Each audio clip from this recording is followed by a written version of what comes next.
Hey, so on the pro-Palestinian march, the pro-ceasefire march in London on the 13th of January that I attended, I made an observation to my partner who's attended all of the marches in London, and she backed up my assertion that the big difference between the first march and this latest march was the number of Caucasian British people participating in the march and the increased number of Jews in support of Palestine and in support of a ceasefire. Various groupings of Jewish organizations against Zionism, against the war.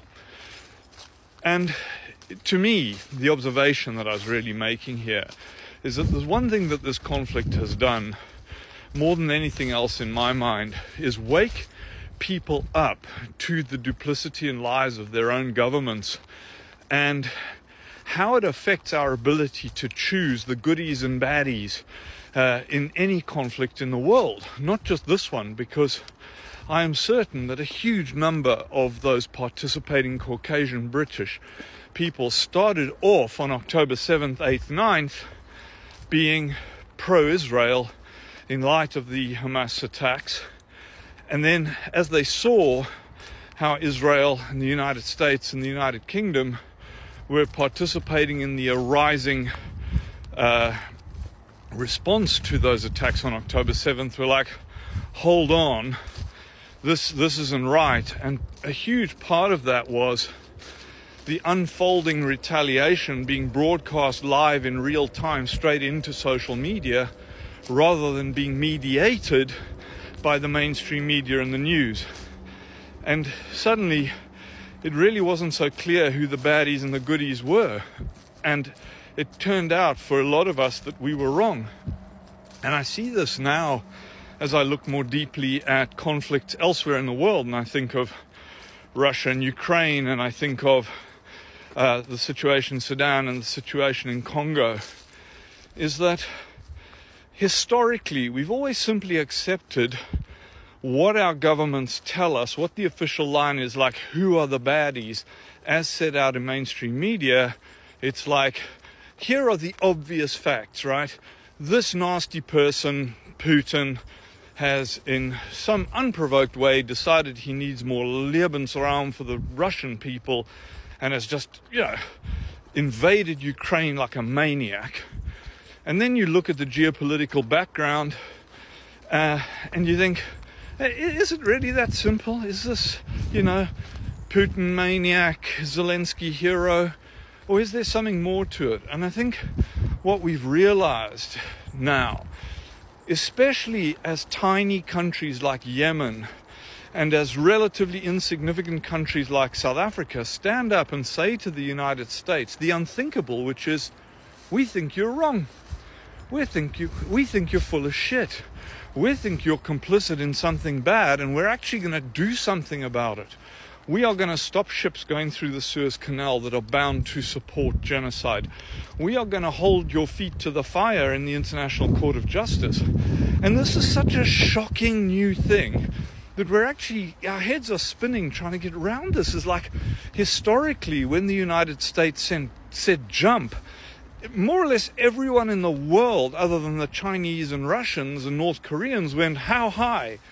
Now, they say jump, and pockets of the world are just going, no, why? You can jump. And it's blowing our minds.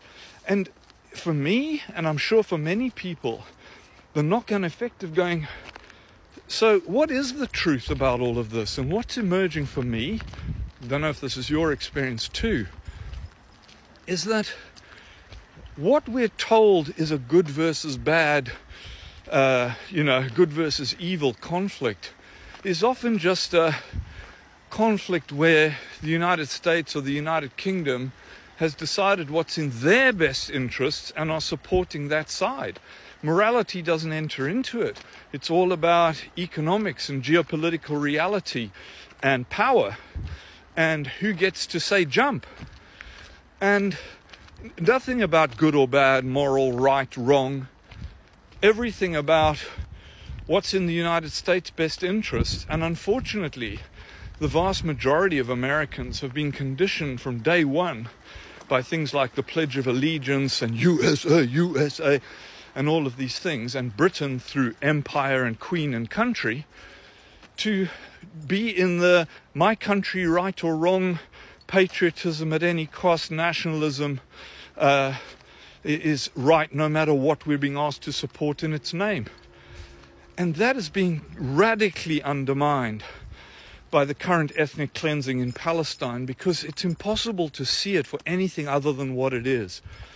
Retribution, retaliation, suppression, oppression, and continuation of a decades-long story of trying to steal everything that the Palestinians have.